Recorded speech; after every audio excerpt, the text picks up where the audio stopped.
Hello and welcome everybody to another session of Cooperation Tulsa's Organizer Education Group. We're continuing our reading of a Full Spectrum Resistance Volume 1. I think we're probably around halfway through. No, a little bit further than that. I'd say we're probably about like 75% of the way through Full Spectrum Resistance. Just want to remind anybody who's listening or watching, I suppose, that all of the previous sessions are uploaded both to the Anark YouTube and to the Cooperation Tulsa YouTube.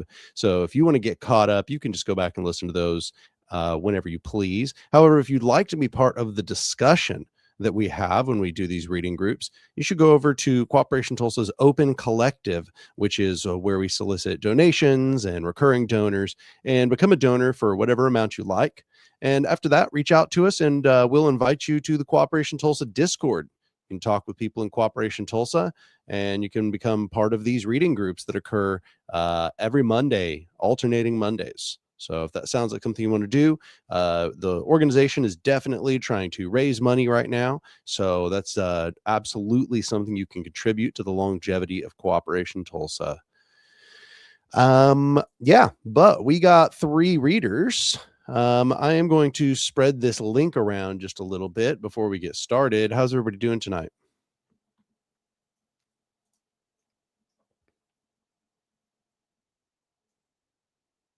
Tired as usual. Why are you tired?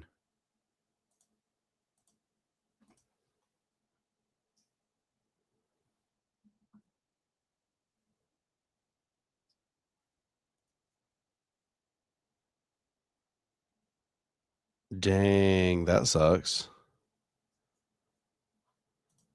What about duct tape? Is that reasonable?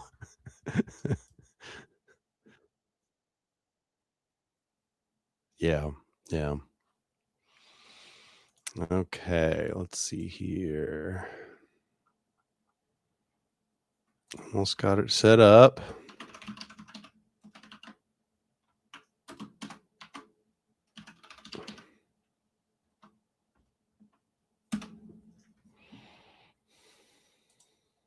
There we go.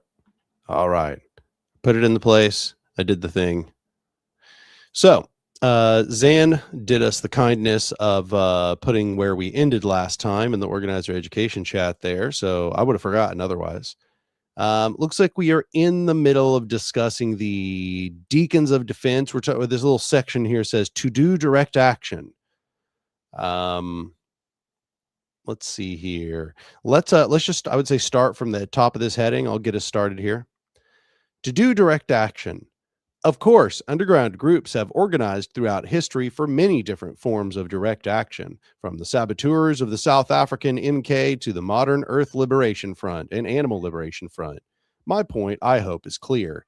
Underground organizations have a long, important, and honorable history and struggles for justice. Throughout this book, I'll refer to underground movements and I'll discuss the specifics of underground resistance. Of course, most people do not work underground and do not intend to. So why is this important? Everyone in a resistance movement should understand why movements benefit from diverse approaches and how movements can be strengthened by clandestine organizing. I want people to understand that the role that organized or underground groups have played in the past so that they are not swept under the historical rug as unorthodox groups like the Deacons for Defense often are. The history of underground resistance is full of stories that are relevant, interesting, and inspiring. I also want these stories told because they help to put risk in perspective. For many people in the liberal tradition, even the idea of getting arrested is scary, and doing something that could lead to months or years in prison is out of the question. When we know the stories of resistors who gave up everything, their freedom, even their lives, to work underground, we set for ourselves a higher standard of courage and self-sacrifice. Also, if we do live in a place with a permissive political climate, we can't rely on that situation continuing forever. Quite the opposite. There's been a turn toward increasing surveillance culture and repression of dissent, even in countries that have traditionally been tolerant. Whether you like it or not, there may be a time when you support or even depend on an underground group. Underground networks take a long time to form and consolidate for reasons of security. If a resistance movement is going to have underground networks when they are urgently needed, the process of building them must start well in advance. The conflicting needs of above ground and underground organizations is an important and complicated subject. To give it the discussion it deserves, I'll talk about it in more detail in the next chapter. For now, consider this: being open or closed specifically is not by itself a determining factor in success. What is important is to find a point on this continuum that matches up with a group's tactics, philosophy, and political context. Next.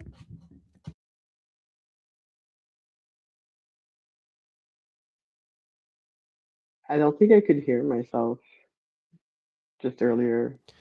Yeah, so earlier I just had myself on the stage, and I think they can hear you on the stage now. Will you say something? Yes, testing one, two. And so now we just check the live stream and see if that went through. Pretty sure it did. I mean, I can see what the problem was.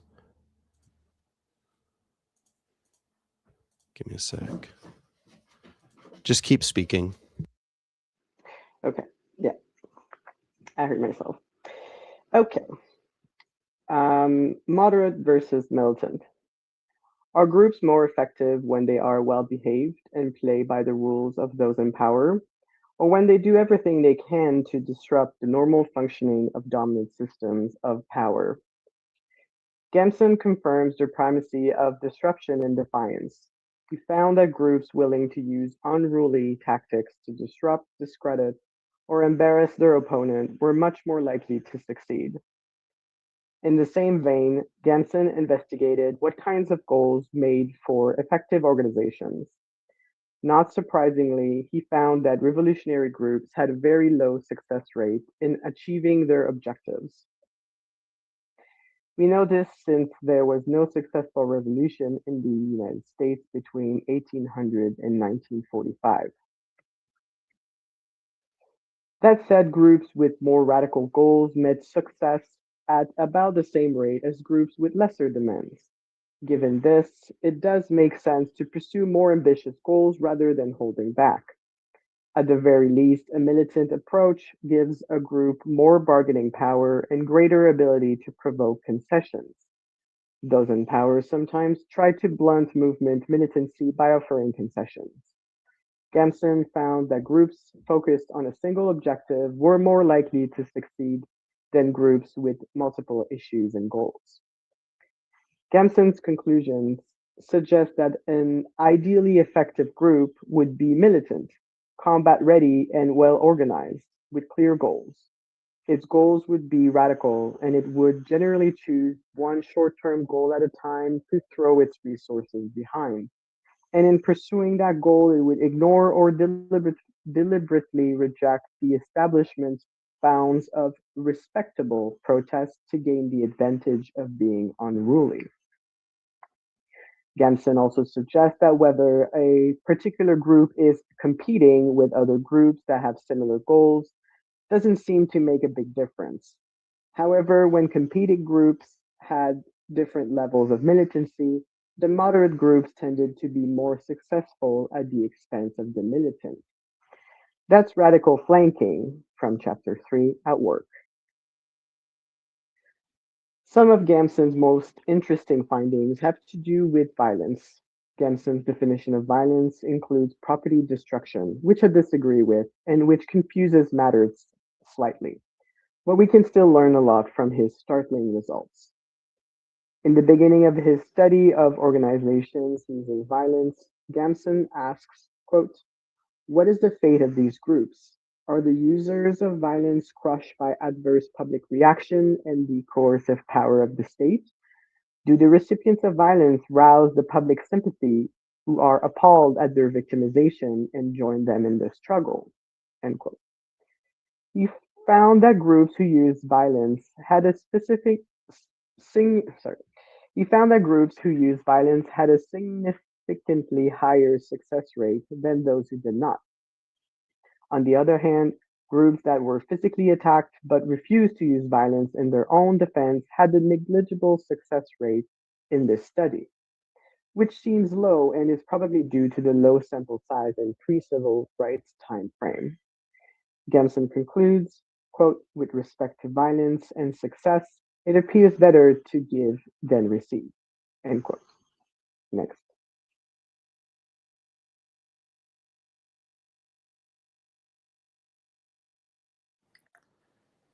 It, it's worth quoting his conclusions at length as he compares the results of his study to popular leftist opinions on violence.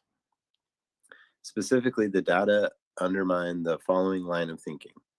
Violence is the product of frustration, desperation, and weakness.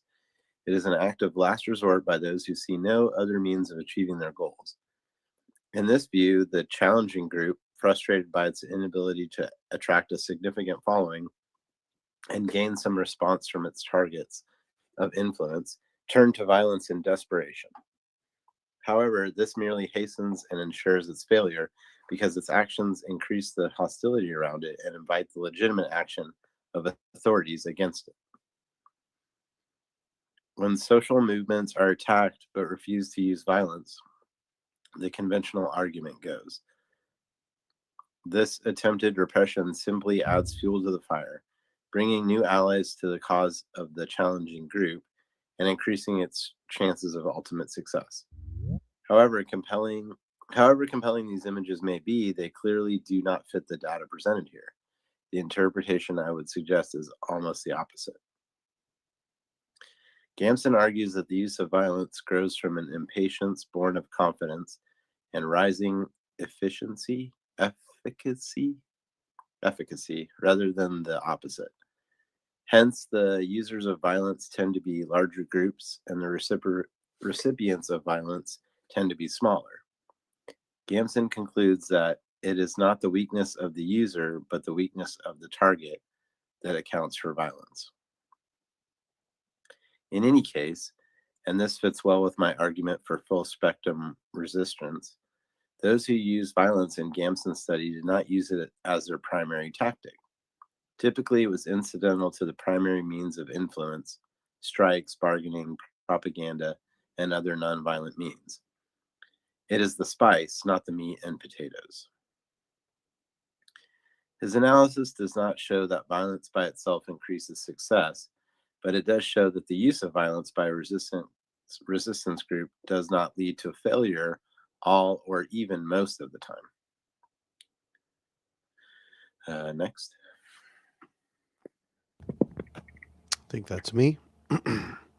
So we remember that we're in the section where we're talking about the, I don't know what you call them, the conflicting ideas of organization. It has something to do with like tensions, organizational tensions, I think is what it's called. This is the tension between anything goes and a code of conduct. Effective groups often reject the established boundaries of acceptable protest, but that does not mean that they reject all bounds on acceptable behavior or that their main purpose is to break boundaries or to simply infuriate the establishment. Often, it's quite the opposite. Members of many effective resistance movements have abided by a strict moral code, and they've not followed that code of conduct purely for personal reasons. They have followed it because group pressure and social norms encouraged them to abide by it. Formal codes of conduct tend to focus on themes like basic ethics and good conduct, movement goals and political education, security culture and non-collaboration, discipline and loyalty, and organization and general duties. I discuss some examples in more detail in further resources. Other organizational factors. Finally, Gamson looked at a few other factors of interest. One was sponsorship and privilege. He found that groups with wealthy or influential backing had only a slightly higher success rate than those with fewer resources. This may have to do with strategic capacity, which, as I'll discuss in Chapter 12, may be stronger in groups with fewer resources. It may also be that groups with wealthy backers are more vulnerable to political co-optation, like the nonprofit industrial complex discussed in Chapter 10. World events had some impact on the success of different groups. Whether the times were generally turbulent had little effect. But war made a difference. Groups that made their challenge during wartime had significantly higher success rate, perhaps because those in power were already under great pressure externally, and they could relieve some of that pressure internally by giving in to demands. Groups that worked during wars and economic collapse had a higher chance of success if they established themselves in advance of the crisis, rather than after its onset. Gamson writes that a group that has organized or, quote, has organized itself for a long battle is in a position to exploit the opportunity presented by a crisis, end quote. Jack Goldstone, who modified and reanalyzed Gamson's data, agrees. In fact, he found that one of the biggest factors for success was whether a group could organize until a crisis opportunity came up. Quote, in short, there is a near perfect match between periods of protest group success and periods of broad crises, end quote. He writes that almost any organized group, quote, has excellent chances of eventually attaining its aims, provided it maintains its challenge until a crisis arises that makes success likely, end quote. Why can crisis help if we are prepared? A crisis can help us mobilize people. It can temporarily increase people's willingness to participate, their commitment to struggle. But a crisis does not organize people. We still need to deliberately build groups and networks, share radical analysis, and build skills. When we have taken the time to organize and reach out, a crisis can allow us to mobilize very effectively. On the other hand, if we refuse to reach out and organize, there's a risk that some of the people we could have mobilized for resistance will instead be mobilized by other forces and even by authoritarians. Next. In Goldstone's analysis, bureaucratic groups took slightly longer than non-bureaucratic groups. But that doesn't mean that those groups were necessarily impeded by formal organizing. It may be that groups, knowing they had a long struggle ahead, chose more formal approaches to keep their movements together over time. So when we look at an informally organized group in history that won quickly, we have to ask, did it win quickly because it was an informal group?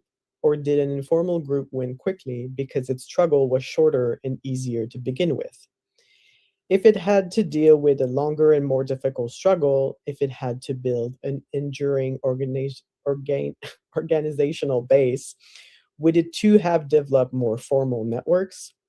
Crisis can be beneficial or very dangerous. Witness the Wobblies and other movements suppressed during any number of wars. The Wobblies lacked enduring organization, while other groups that were better prepared were in a better strategic position to exert force or extract concessions. Whether a crisis is ultimately beneficial or damaging to a resistance group depends heavily on whether they are organized and prepared. Organizational snapshots. We can visualize all these tensions by graphing I can't say that word today. Organizational snapshots, summarizing this information in a way that lets us quickly compare different organizations. In the snapshots below, each gray band shows an organizational tension, big versus small, centralized versus decentralized, and so on. The black bar shows roughly where a given group operated on that spectrum. Sometimes the bars are wider. This suggests that the group either used more of the spectrum or changed over time. So, first snapshot, for a consciousness raising group, often more small than big, decentral than central, more informal than formal, more consensus-based than hierarchical, more open than clandestine, more moderate than militant, but goes a bit to the militant side, and more anything goes than code of conduct. Many movements in their early stages use consciousness-raising groups to spread. These tend to be small and highly participatory groups, as shown above. Barriers to entry are low. Sometimes they become more militant, but if they want to become more effective as a militant group, they tend to move away from the organizational choices they originally made. Another snapshot for the Deacons for Defense. I guess they were a medium group. Smack in the middle of decentral versus central. Bit more formal than informal. Slightly more hierarchical than consensus-based. bit more clandestine and open, much more militant and moderate, and much more based in a code of conduct than anything goes. The Deacons for Defense are a perfect example of an organization designed to be based in community while engaged in dangerous struggle. They found a good balance between many different organizational tensions and did their job very well. Next.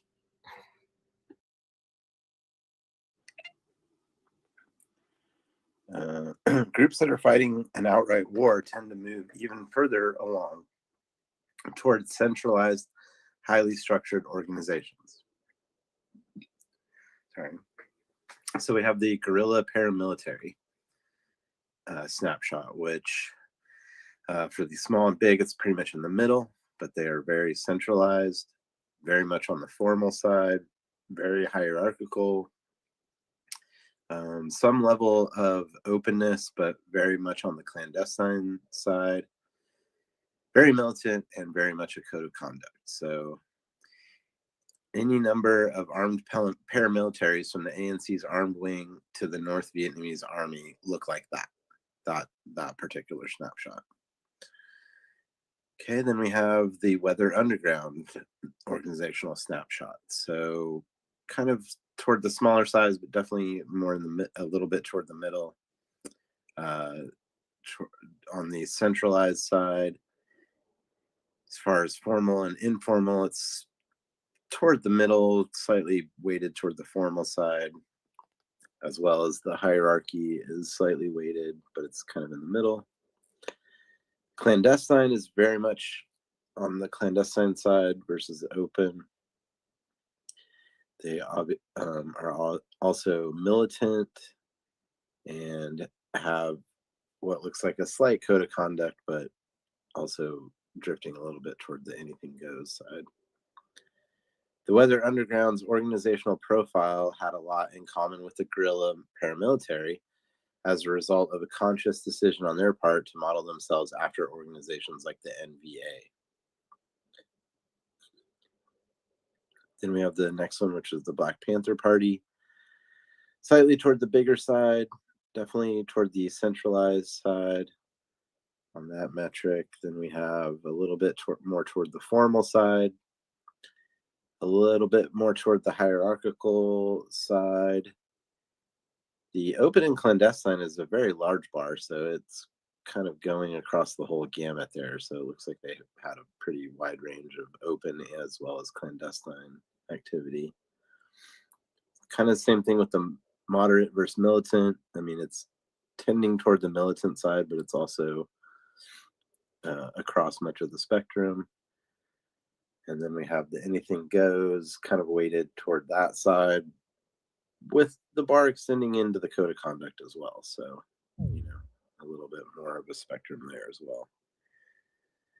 The contemporaneous Black Panthers had more in common with the Deacons for Defense, though they were more centralized and ran a wider variety of social programs. And then if you scroll down, then we have Liberal Mass Movement, which is going to be weighted toward the big side, very centralized, very formal, weighted toward the hierarchical side, but open instead of clandestine on that side, moderate instead of militant, and an anything goes approach instead of the code of conduct. Liberal mass movement organizations like modern Greenpeace or the Council of Canadians tend to have a characteristic shape to their snapshot, a diagonal slash that indicates a big centralized organization tending towards mass inclusion with low barriers to entry and low militancy. So then we have the Earth Liberation Front, Animal Liberation Front, operating cells. And the first one is very much weighted toward the smaller side and decentralized as opposed to centralized. The informal versus formal is slightly toward the informal side, but more in the middle. The consensus hierarchy is weighted toward the consensus side. all the way over on the clandestine side, and then as well as the militant. Those are both on the far side of those spectrums. And then the code of conduct and the anything goes is slightly in the middle, more weighted toward the code of conduct side. Underground groups like the ALF or the ELF also show a diagonal swath, but going in the opposite direction. They are small, militant, and highly exclusive. They are contrasting, but organizationally complementary to large mass movements. Together, they would cover most of the organization. Can you scroll it up a little bit? I'm sorry. They are contrasting, but organizationally complementary to large mass movements. Together, they would cover most of the organization spectrums. And we have the Occupy movement. Pretty much in the middle as far as big or small, slightly toward the smaller side. Weighted all the way to the decentralized side, as well as the informal side and the consensus metric, as well as the open versus clandestine metric. Moderate versus militant is a longer bar again, with a little slightly going over into the militant side, but more on the moderate side altogether. And then the anything goes side for as opposed to the code of conduct, weighted to the anything goes. A snapshot of the Occupy movement at its height might resemble a conscious raising group or on a much larger scale, though sometimes more militant. Then we have the IWW, International Workers of the World. Right in the middle for the small big metric, a little bit weighted toward the centralized side. Pretty much in the middle for informal versus formal. Consensus and hierarchy also in the middle, but a longer bar there, so maybe a little bit of a compromise there. Then it's a little bit weighted toward the left on the open side as opposed to clandestine. A little bit more on the militant side for that metric, and then back to the anything goes side versus the code of conduct. The IWW is difficult to pin down precisely because of the many changes it went through during the first decades of its existence, but it most resembles the Deacons or the Black Panthers in its balance between different tensions. Yeah, I guess I'll go ahead and say next. The American Federation of Labor in the early 1900s. So they're over on the far right side of the towards the big spectrum, also centralized, mostly formal, mostly hierarchical, almost entirely open on the moderate side, and towards anything goes. The Wobblies contrast dramatically with the AFL of the same time, which looks more like any modern liberal mass movement organization. All these organizational patterns can be effective and powerful tools for radical change when used appropriately. That's especially true when they work together in a movement. A large, moderate mass movement organization, allied with a smaller militant organization, can mobilize both large numbers and a broad range of tactics. A decentralized and unstructured organization like the Occupy movement might not be able to project well-planned militant action, but it may be able to politicize people and feed them into a mid-range organization structured like the Deacons for Defense. This complementarity is part of full spectrum resistance. See sidebar. Sidebar. Okay. Overlapping organizations in a movement. Okay, this is almost impossible to really describe. It's a bunch of different patterns, bars overlapping. It's a bunch of them overlapping with one another, different patterns on the same bar charts we've been talking about. A movement is made up of many overlapping groups. Strong movements can have complementary overlapping groups that can mobilize people from different groups and use different tactics. Here, overlapping organizational snapshots are shown for groups that could be found in the same movement, such as the civil rights movement. Together, they span the organizational tensions. Various Chinese rebellions in the mid 1800s had a similarly overlapping set of organizational characteristics and likely would have brought down the Qing dynasty if not for foreign intervention. So now I'll go back and finish what I was reading here. Small, decentralized, open organizations are well suited to accomplishing tasks like consciousness raising and propaganda with a low logistical overhead. In an ecology of resistance, these groups are like phytoplankton or mosses. They are small and simple. They require few resources to sustain themselves.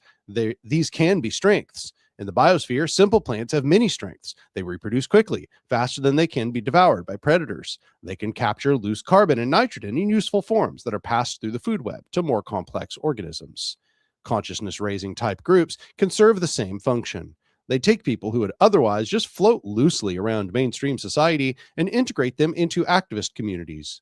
And those people may go on to do all kinds of other work in different organizations. But such groups can only spread if they are able to overcome the horizontal hostility and isolation of a culture of defeat.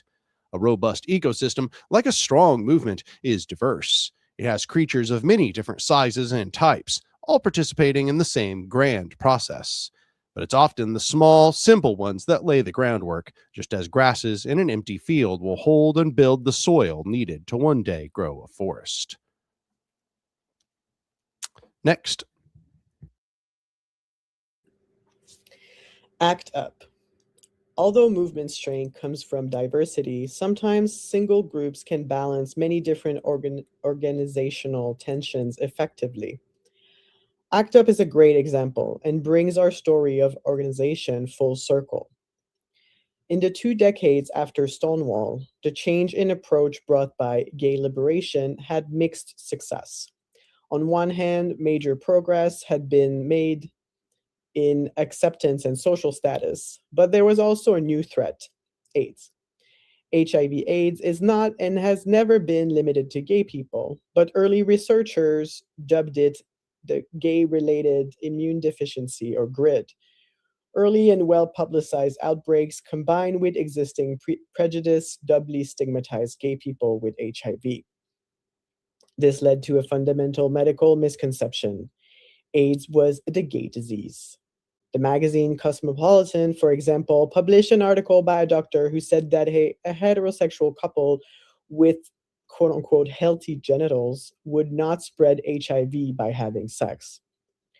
Because of all this, very little medical funding was directed in the 1980s to help people with AIDS. The bigoted attitude of some politicians and public health officials was literally killing people. Effective action against the epidemic and against homophobia was urgently needed. Some activist organizations tried to address the emergency, including the gay men's health crisis. But they too often adopted the meek and accommodating attitude that had neutralized the Mattachine society. One of the founders of the gay men's health crisis, Larry Kramer, became disgusted with the approach of the organization he had helped to create. In 1987, he bemoaned the people who said, quote, "We've got to keep quiet or they will do such and such," end quote. Now, they usually means the straight majority, the moral majority, or similarly perceived representatives of them, end quote. In an open letter, Kramer added, quote, "I cannot for the life of me understand how the organization I helped form has become such a bastion of conservatism and such a bureaucratic mess. The bigger you get, the more cowardly you become. The more money you receive, the more self-satisfied you are," end quote. So a group of activists, including Kramer, formed ACT UP in that year. Immediately, ACT UP began to use diverse and complementary tactics, choosing from a wide spectrum of action. Nancy Stoller wrote in Lessons from the Damned, quote, "What is most striking about ACT UP to many people is its effective use of graphics and media, an in-your-face style of direct action, and at the same time, an ability to negotiate with leaders in government in the health field using sophisticated technical analysis. The New York City organization combined these diverse strategies successfully due to its class and race base, its initial location in New York, and the movement past of its leaders. End quote. ACT UP organizers were influenced by direct action organizations of the past and by the civil rights struggle. ACT UP became famous for its posters and slogans. Their approach was blunt, brash, and deliberately provocative. One of their posters showed side by side a photograph of an unwrapped condom and the anti-prophylactic Pope wearing his phallic traditional hat. Know your scumbags, shouts the title. The text below the condom helpfully explains, quote, this one prevents AIDS. We'll return to ACT UP's effective use of media in Chapter 7, Communications. Next.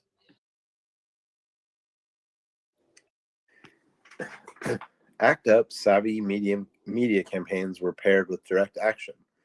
They weren't afraid to target homophobes wherever they found them. When ACT UP learned that a business called Fidelifax was investigating people to tell potential employers if they were gay, ACT UP picketed Fidelifax and got it put out of business by the New York State Commission. From the beginning in March of 1987, ACT UP used disruptive demonstrations in New York City. They blocked traffic and hung effigies in the street, forcing the FDA to accelerate HIV/AIDS drug testing. Nancy Stoller writes, during the next 7 months, New York ACT UP held 9 major demonstrations, was cloned in several cities, and produced a variety of graphics. The organization developed its signature style quickly, both organizationally and externally. The speed and efficiency with which ACT UP became effective was made possible by the increasing degree of organization within the gay community of New York, and for that matter, nationally. This social complexity was in turn the result of the gay liberation movement of the 70s. ACT UP was highly organized, but not rigidly organized. It was agile and disruptive because of its organization. Stoller writes, one of the major strengths of ACT UP has been its ability to provide a home for people with very diverse politics and commitments of time. This has been accomplished through a flexible structure and decision-making process. ACT UP's weekly meetings were mass assemblies with a clear process and routine. Robert's Rules of Order were used. There were 2 co-facilitators, one male and one female. At the start of each meeting, the 2 facilitators would read a statement of unity. ACT UP is a diverse, nonpartisan group united in anger and committed to direct action to end the AIDS crisis. We protest and demonstrate. We meet with government and public health officials. We research and distribute the latest medical information. We are not silent. People would applaud, and then any police were asked to identify themselves. Note, this doesn't work. See Chapter 6. New members were asked to identify themselves and were applauded. ACT UP's meeting approach revolved around community, focus, and participation. Stoller writes, all meetings followed a standardized schedule with normal, effective attempts to keep within a 2-hour time frame, even for the most important matters. Announcements were organized into groups of 5, and announcers went to the front of the room to speed things up and to make themselves visible as well. Committee reports were next. There were about 10 major committees to report, as well as a varying number of ad hoc committees. Stoller continues, next came proposals for ZAPs and actions. In ACT UP language, ZAPs are actions that can be organized within a week. An action is a more elaborate ZAP and may involve extensive media and other organizing work requiring several months to plan and execute. After all the proposals have been heard and voted on, those wishing to work on them left the main room to make a plan. In this way, ACT UP members literally voted with their feet to determine the amount of resources to be given to any particular project. Most actions were planned by an action committee. Actions had to be approved by consensus at weekly meetings, but rejected actions could still be organized by affinity groups, which formed on an ad hoc basis, officially outside of ACT UP. Vito Russo explained that if, quote, if anything gets voted down by the floor that maybe 10 or 12 people still feel very strongly about and still want to do, they formed what's called an affinity group. And that means that these people acting as a group and not as part of ACT UP are going to go ahead and do this whether anybody likes it or not. Russo noted, and so detractors of ACT UP are always saying, the business of affinity groups, you might say that they're not ACT UP, but they are ACT UP. And every time the floor votes something down, a dozen people go off and do it anyway. And the point, according to me, of course, is that they do it very well. And usually, not always, but usually when an affinity group goes off and does something on its own, they come back to the organization and they are applauded by the organization for what they've done. End quote. ACT UP is a perfect example of Hirsch's idea of a haven. It was a clearly focused group that offered a supportive environment for radicals and incubated militant action. But its diversity and strong community ties kept it from being isolated or marginal. ACT UP was extremely effective at fundraising because of both their mass media impact and their social connections. In 1989, they raised a whopping $600,000. Stoller explains the distinctive nature of ACT UP's public actions arose from its combination of direct action, civil disobedience, a focus on mainstream media, and its striking use of graphics. In the end, ACT UP's influence was profound and decisive. They fundamentally changed the attitudes towards HIV/AIDS in the American public, in the political establishment, and in public health. And by pushing for immediate HIV/AIDS research and healthcare early in the epidemic, they improved or saved thousands upon thousands of lives. Next. All right. Well, we only got 10 minutes left, so I'm a little bit hesitant for us to start another chapter. Do we want to stop here and just let the discussion period go for 40 minutes instead of 30 minutes? I'm down. Okay. So, just opening the floor here. Oh, first let me record where we're at, but opening the floor here. Does anybody have any thoughts or anything to get our discussion started?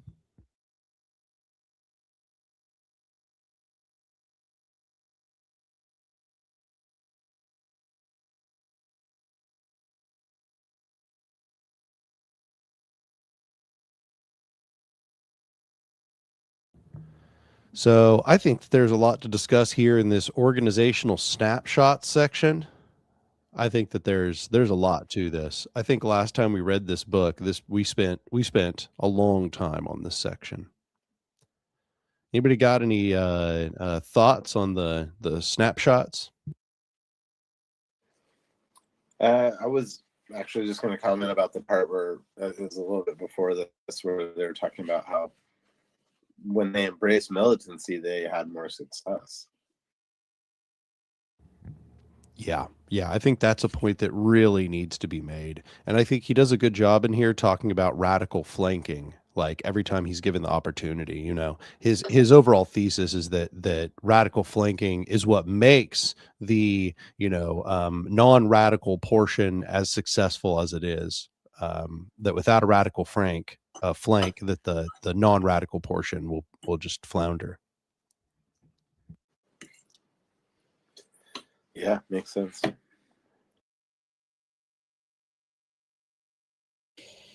Also, like the lesson of the importance of being prepared for success. Like if there's a huge event like a war that will lead to more people being mobilized because of the exceptional circumstances, if there's no organized organizations that they can join, they like either that those people, like those resources, this energy won't be used, or it will go to whatever is going to kind of fill that like power vacuum, and that could be authoritarian groups. That's no good.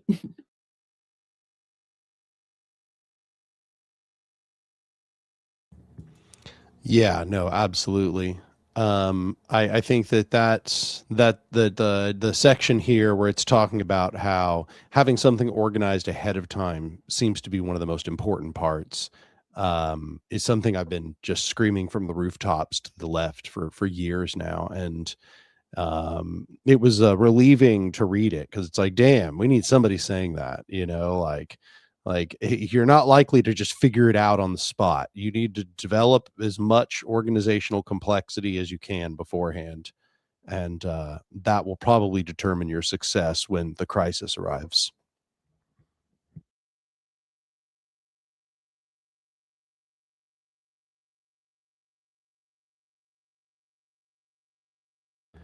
I think one of the interesting things here is this is probably one of the places in the organizational snapshots portion. This is one of the places that most clearly, I think, visually illustrates what he means by full spectrum resistance.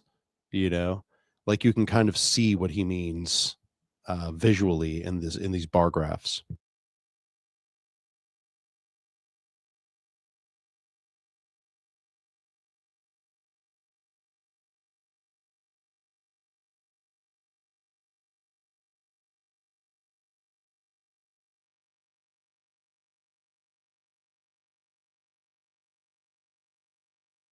Anybody else have any thoughts? Yeah, that graph is just like hard to take in, honestly.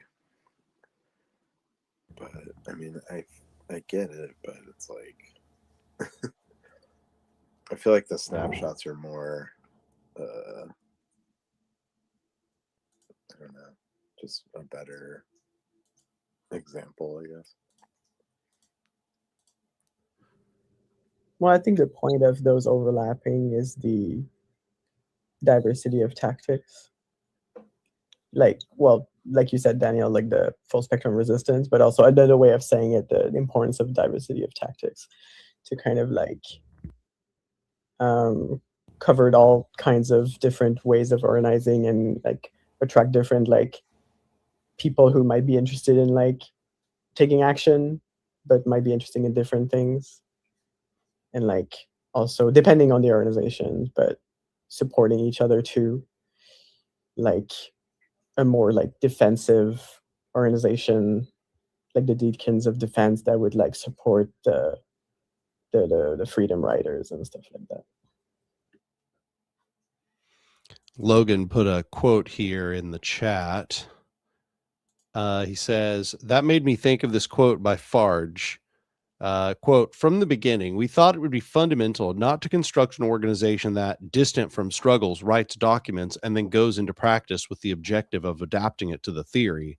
Likewise, it never appeared possible to us to conceive anarchist organization with only practice, but no theory, or even assuming as theory everything that happens in practice. We always sought a balance that, on the one hand, did not have as an objective to theorize deeply in order to begin acting, and on the other, sought to ensure that the action was in line with the theory, which, in our understanding, strengthens the results of militant effort without unnecessary loss of energy. Yeah, I mean that whole book is phenomenal. Social Anarchism and Organization is very, very crucial reading, I think.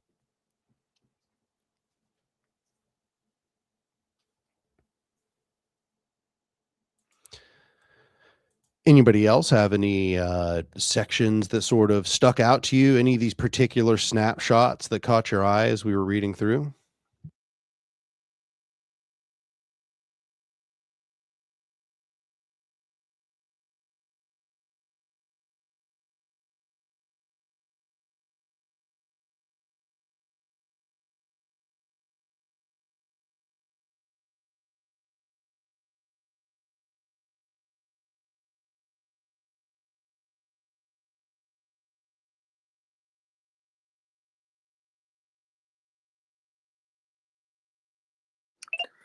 Yeah, I was just before you scrolled away from that other one, I was just thinking about the consciousness raising, how it was just like basically saying that that was only going to be done in like a small group setting.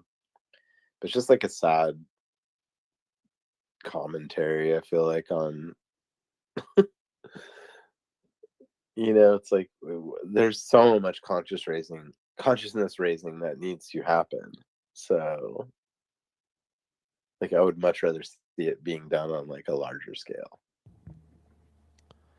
Yeah, well, it was occurring to me while I was reading this, while we were going through this portion, I was like comparing it to the free here in town, former for real economic emancipation.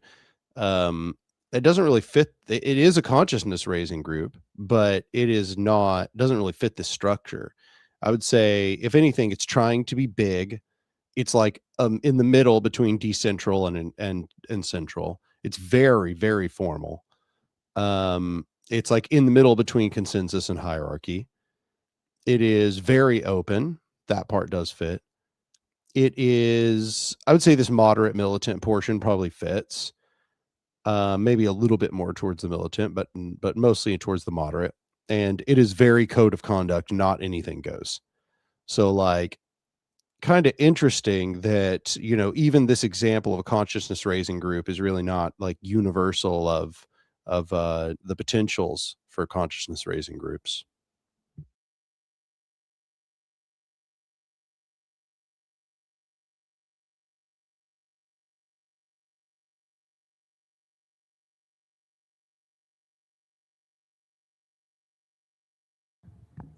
Anybody else have anything that stood out to them in the text? Did I move us out of the reading portion too fast? Do we need to go back to reading or? LOL. Yeah. I just didn't want to start chapter 6, because it's a whole other thing. Seems like it'd be better contained at another session. Well, apparently in chapter 6 we do learn that the cops won't tell you that they're cops. Wow, incredible. I'm glad we figured that one out. What the heck? Dang. I thought that was the trick. You said to go, now you have to tell me if you're a cop. And they go, you caught me.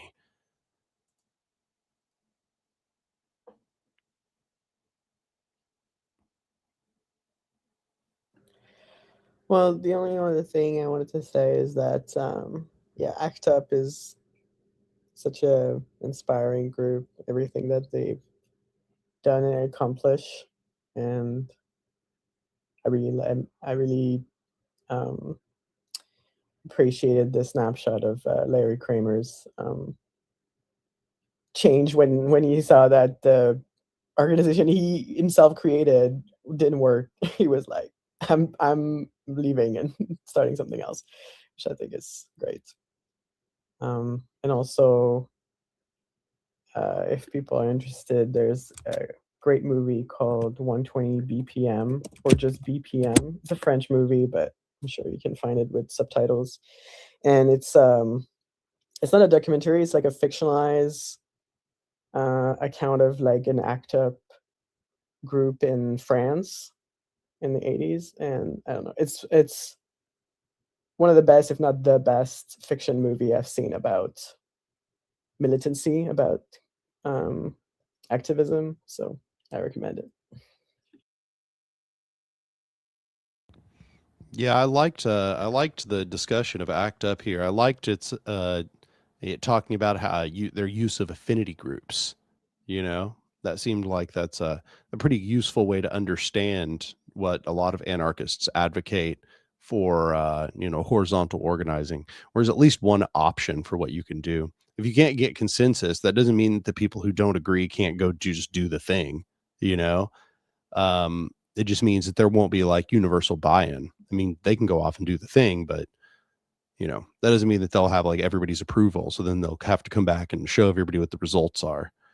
And that seems, it's a reasonable way to do a lot of things. I don't know if it's a reasonable way to do everything, but it's certainly reasonable on a lot of occasions to just do things that way.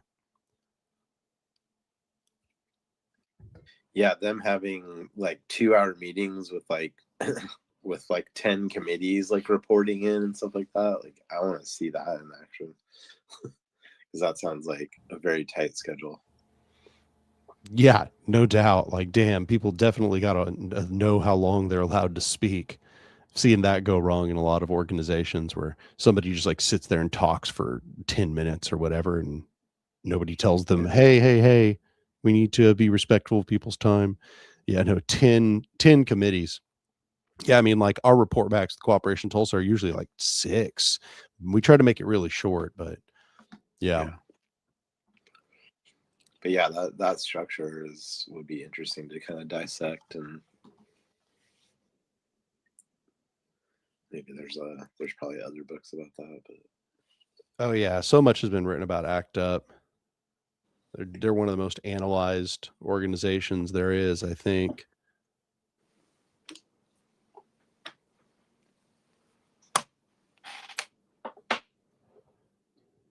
Yeah, I like the detailed account of how they do things. It's like something that people can hopefully emulate. The like repeating the base of unity at the beginning and welcoming new members with applause. That's yeah, and everything else that was just mentioned. Yeah, that's great. Yeah, I actually liked the part about them talking about just kind of the general flow and spirit of the meetings.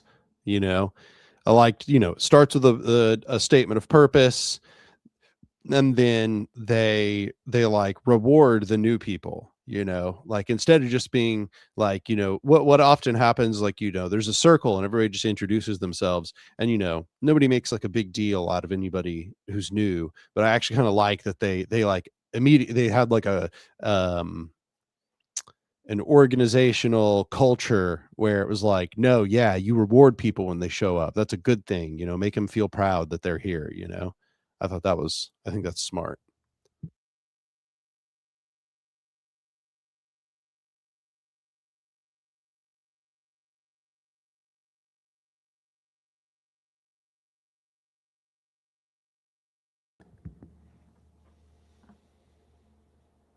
What else do we got? Anybody else got any other thoughts?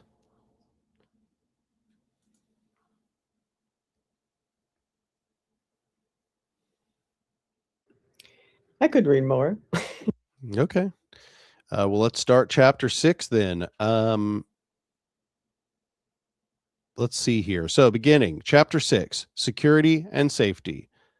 This is a quote. It says, "Caution axiomatic, but overcaution results in nothing done. Those who bothered incessantly about security survived, but few of them had much beyond survival to their credit.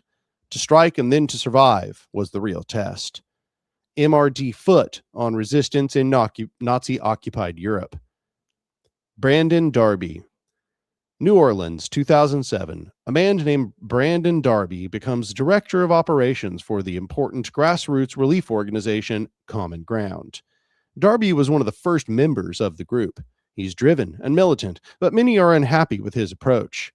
Some see him as aggressive, macho, and egotistical. He seizes the spotlight and always wants media attention to focus on him. Organizer Lisa Fithian, writing later on, argues that Darby's strong authoritarian tendencies, but his lack of organizing skills and experience, create discord.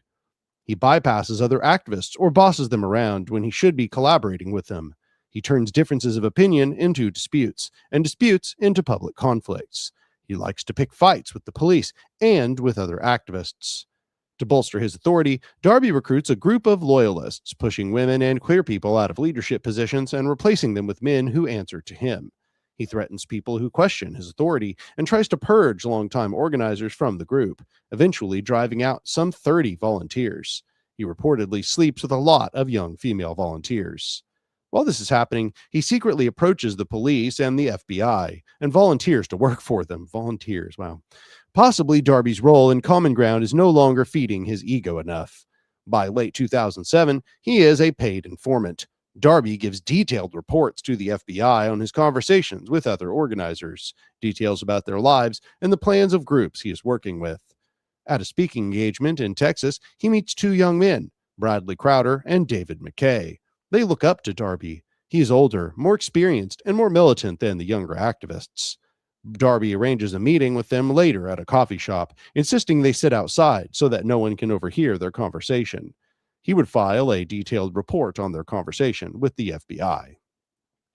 He talks to them militantly about the need to escalate, but he also tries to undermine their confidence and tries to intimidate them physically, grabbing one by the head and squeezing, throwing another down onto the pavement without warning. He acts, in other words, like a bully, but he also gives them attention and establishes himself as their ally and mentor, quote unquote. Darby routinely arranges meetings with Crowder, McKay, and other young activists. He guides them, cajoles them, and often talks about the need for armed struggle. He cultivates, quote, his reputation as a hot-headed, militant revolutionary, end quote. In September of 2008, the Republican National Convention takes place in Minneapolis, Minnesota. Darby, Crowder, and McKay drive up from Texas in a van full of people, towing a trailer full of homemade shields Darby pushed them to create. On the drive, Darby talks about the need for armed confrontation. The RNC is the first big protest that Crowder and McKay have ever been to. Darby is their guide. But shortly after arriving, their homemade shields are confiscated by police who are getting regular updates from Darby. When he finds out the shields are gone, Darby flies into a rage. Exactly what happens in the ensuing conversation is unclear. Afterward, though, Crowder and McKay go to get ingredients for Molotov cocktails. Already sleep deprived, Crowder and McKay work late into the night, assembling the devices and discuss possibly property targets to use them on. The Jumbotron? A lot full of cop cars. But after the Molotov cocktails are actually made, they have second thoughts and decide that it's not a good idea to use them after all. Darby, staying at another location, harasses them all night with text messages. McKay sends a text message to Darby implying that he no longer wants to use the Molotovs. Darby texts back to call him a butthead. While Sarah Palin is getting out of bed for her public unveiling as vice presidential candidate, a SWAT team raids the place where Crowder and McKay are staying. The Molotov cocktails are found by the police with suspicious ease. Crowder and McKay are arrested and charged. They become known as the Texas Two. Bradley Crowder was 23 years old, sentenced to 2 years. David McKay was 22, sentenced to 4 years instead of 2 as punishment for insisting on a trial rather than pleading out. Crowder and McKay refuse to inform on one another. The FBI media storm is predictable. Crowder and McKay are called terrorists. The FBI claims that they were just barely able to interrupt a premeditated plan to burn dozens of people to death. Next. Wait, who's this guy? He's awful. Yes. What the heck? Brendan Darby. Yeah. Cautionary tale for security culture. After the raid, suspicions grow about Darby. Posters begin to show up in Texas warning that he is a snitch. Darby is at first defended by many of his close comrades. They can't believe it is true, but Darby soon admits it publicly. Darby becomes a hero to the right wing. He is lauded and given speaking engagements. All of a sudden, he loves Sarah Palin, but hates welfare and public health care. He gets the attention and ego boost he is looking for. In the aftermath, community organizers try to piece the story together. Lisa Fittian writes, quote, Brendan's behavior over the years makes it clear that he is a misogynist, an egomaniac, and a liar, end quote. On comparing stories, many people report that Darby had tried to goad them into reckless illegal action, including arson, in the past. There have been strange interactions between Darby and Cups for years previous. There are strong suspicions that Darby has been working for the FBI since much earlier than 2007. A former girlfriend believes he decided to inform around the time of Hurricane Katrina. And there are more deeply troubling events: suspicious break-ins, the poisoning of a woman's cat, and the disclosure that Darby informed on a Palestinian peace activist named Riyad Hamad. Hamad's house was raided by the FBI. He was later found dead, tied up, and drowned in the lake. The police called it a suicide. What the fuck? These revelations are shattering, but organizers do their best to heal and to learn. Tools for security. Resistance movements threaten the entitlement of powerful people and the functioning of entrenched systems of exploitation. Those in power will always try to infiltrate, attack, and destroy resistance movements. But resistance movements have powerful tools to protect themselves. In this chapter, I'll discuss how 4 different movements approach security in ways both good and bad. But first, I'll outline some of the fundamental tools for resistance security.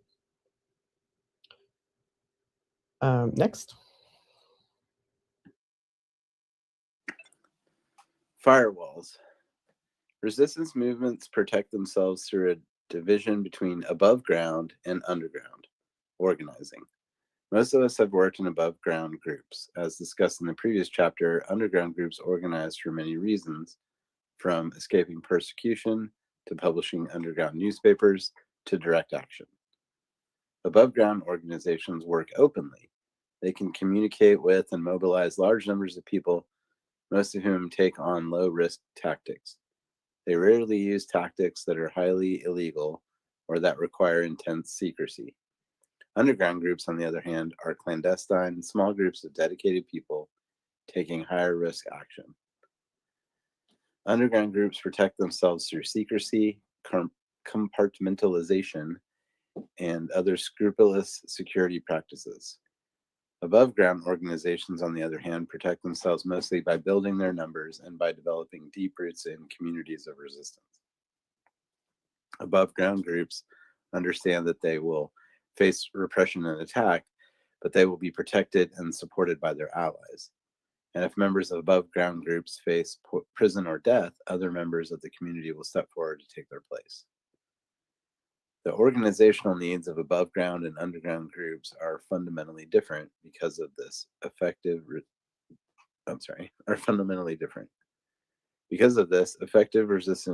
resistance groups usually have a clear dividing firewall between above ground and underground organizing.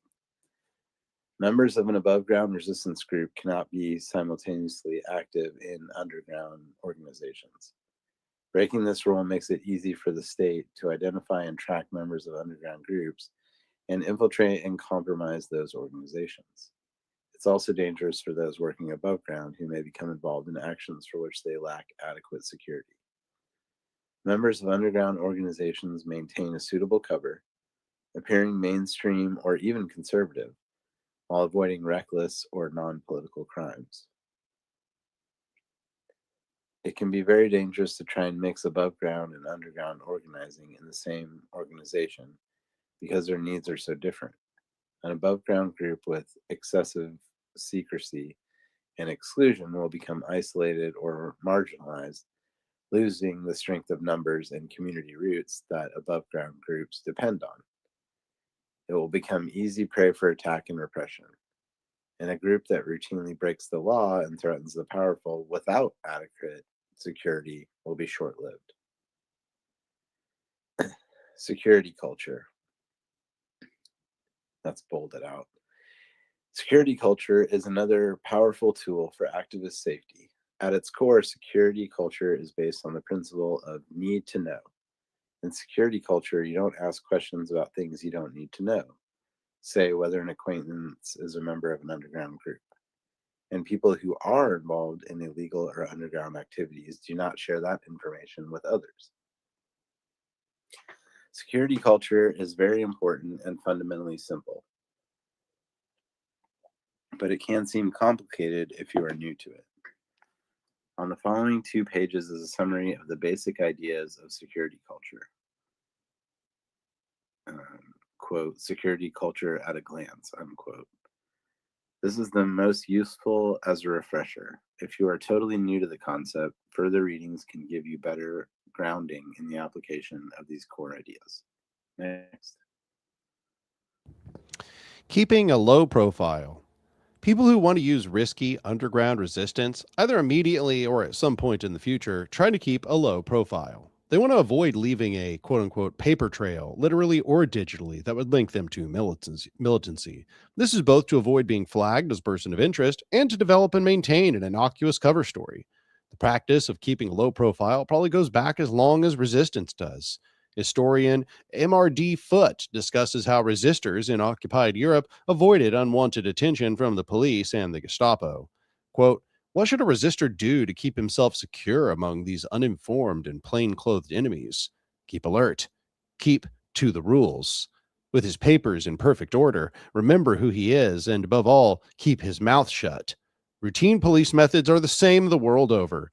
Your most successful resistor is therefore likely to be someone so ordinary looking that he will never attract a gendarme's second glance. So here's the gray box. Security culture at a glance. This short primer draws on Security Culture, a handbook for activists from tao.ca, available widely online. What is security culture? A way to make political communities safer, an intelligent response to current and past repression, a way to reduce paranoia through simple rules. Specifically for above ground activists, underground groups are stricters. Underground groups are stricter. Don't, in public or private, don't talk about your involvement or someone else's involvement with an underground group. Talk about someone else's desire to get involved with such a group. Ask others if they are a member of an underground group. Talk about you or someone else's participation in illegal action. Talk about someone else's advocacy for such actions. Talk about your or someone else's plan for a future action. Talk about illegal actions in terms of specific times, peoples, places, etc. Talk to cops, federal agents, or intelligence officers at all. Let police into your home or work without a proper warrant. And give any information if arrested except name, address, and birth date. Precise law depends on situation and jurisdiction. 3 exceptions. There are 3 situations where talking about illegal action may be acceptable. 1. When planning an action with an affinity group in a secure fashion. Need to know. 2. Talking about past actions after arrest and conviction. Even then, be careful and don't implicate others. Arrestees may also need to talk about some actions under the guidance of a lawyer. And 3. Anonymous communiques to the media, carefully executed. Do support radical and militant resistance vocally. Security culture doesn't mean that people should never talk about illegal action at all. To the contrary, it's still acceptable, even encouraged, to speak out in support of monkey wrenching and all forms of resistance. Learn more and read more detailed security culture guidelines. Read security case studies and other guides. Learn about police pressure and interrogation tricks and threats. Watch Don't Talk to Cops on YouTube. Understand why people may breach security culture. Gossip or speculation. Asking inappropriate questions. Lying or bragging to gain credit. Drug or alcohol use. Starting or passing on rumors because they are informers or infiltrators. Intervene when you see security culture violated. Respond with reasonable escalation. First, educate, tactfully and privately if possible, and point people to further resources. Don't let violations pass or become habit. Chronic violators act as unwitting informers. They should be told to leave the group and organizing spaces. Understand, security culture is about reducing paranoia and making our communities safer. The main issue is behavior, not people. Above ground groups with good security culture will not pass on dangerous information, even if infiltrators are present. There are many behaviors that can disrupt groups or make them unsafe: sexism, racism, homophobia, and classism. Abusive behaviors and bad security culture can all destroy groups and all are used by infiltrators and agents. Okay, so we read for a little while. We only got 10 minutes left. So I think this is a good place for us to stop the reading again. I will store this here. There we go. So we ended here right after the gray box about security culture. So last 10 minutes, anybody got any closing thoughts from what we read today?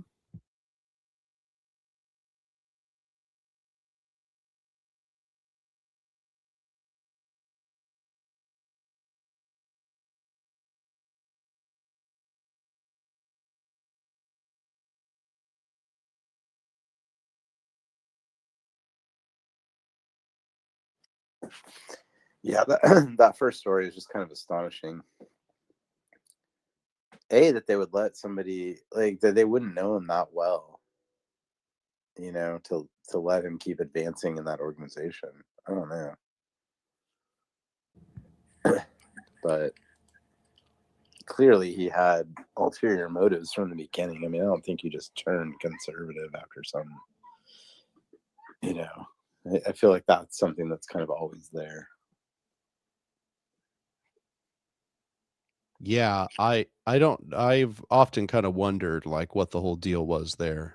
Like what made him flip or whether he didn't flip, like you say, maybe he was just always kind of an infiltrator. But yeah, I mean, insofar as like him getting away with bad behavior, I think it really boils down to like that behavior is meant to crowd out all of the people who might have held him accountable. You know, he just basically like ostracized anybody who had healthy behaviors in the organization.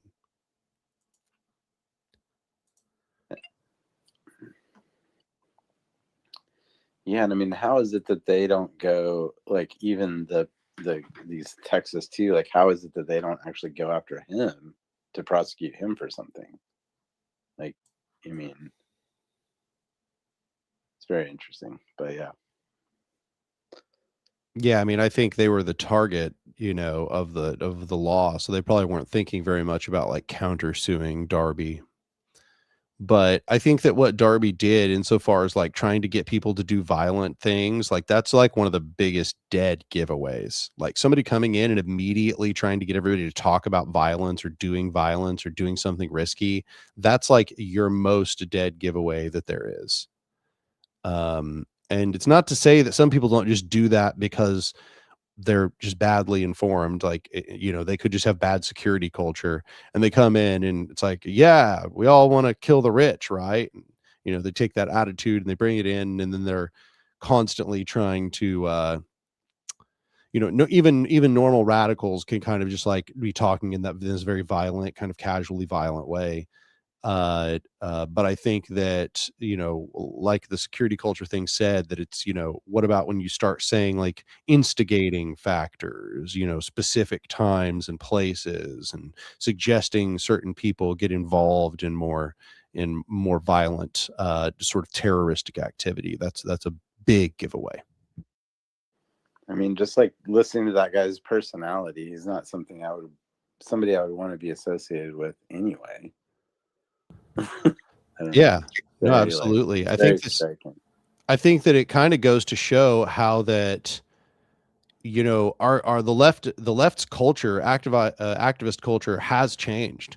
This was more normal, just like in the last few decades. These sort of like macho wreckers would just come in and do enormous damage, and people would not call them out. They'd just let them accumulate power, or everybody that could try to call them out. Instead, they're the ones that would leave because they wanted to go form an organization without the wrecker.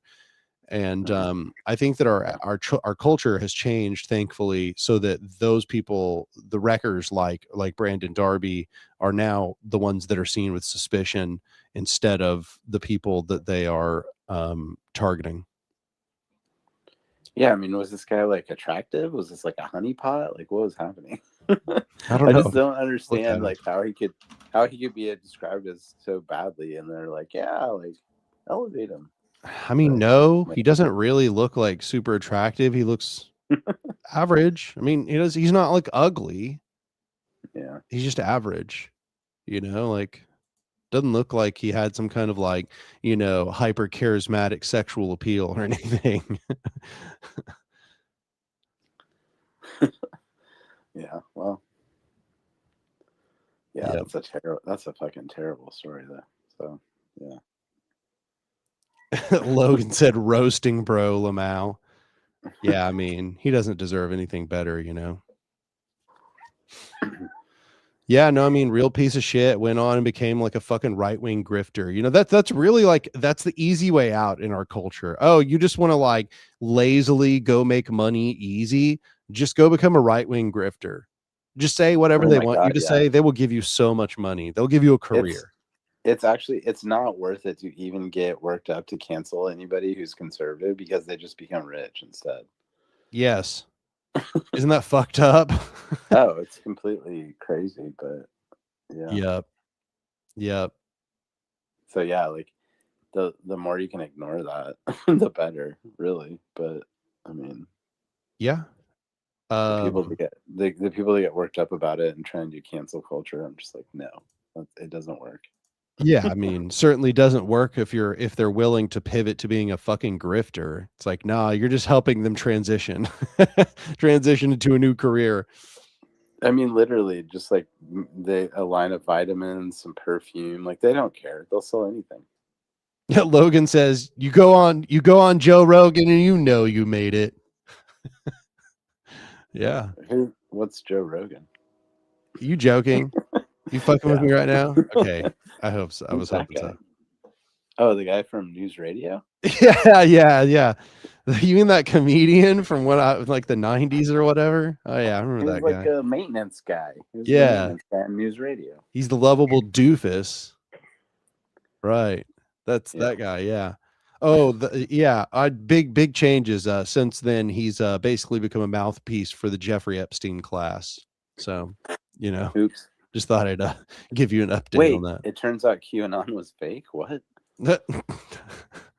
Yeah, it turns out that Joe Rogan over here was supposed to be the guy busting the conspiracy theories and just let the fucking pedophile cabal go on and do public appearances on his podcast, just letting them in one after another.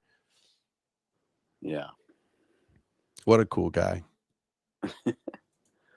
Anyway, good place for us to end the session. It's coming around. Only got a minute left here. Just remind everybody who's watching, if you like our, of course, delightful banter here at the end, you should become a donor to Cooperation Tulsa through the Open Collective link, which is down in the description. That'll get you access to the Cooperation Tulsa Discord server, and then you'll be able to attend these Jitsi meetups where we have these discussions. Yeah, and if you haven't, go subscribe to the Cooperation Tulsa YouTube. We're trying to get a number of people following the Cooperation Tulsa YouTube so that it can also kind of maybe take off and have videos of its own. So if you want to help us with that, go over there and subscribe. And I think that's it. Alternating Mondays, we're going to have an episode of the Popular Education Group, 7:30 on the coming Monday. And if you're interested in that, you should put it in your schedule. In any occasion, appreciate everybody showing up, both here in the Jitsi room and in the live stream. Y'all are wonderful, and I'll see y'all next time. Thanks. Take care, everyone. Bye.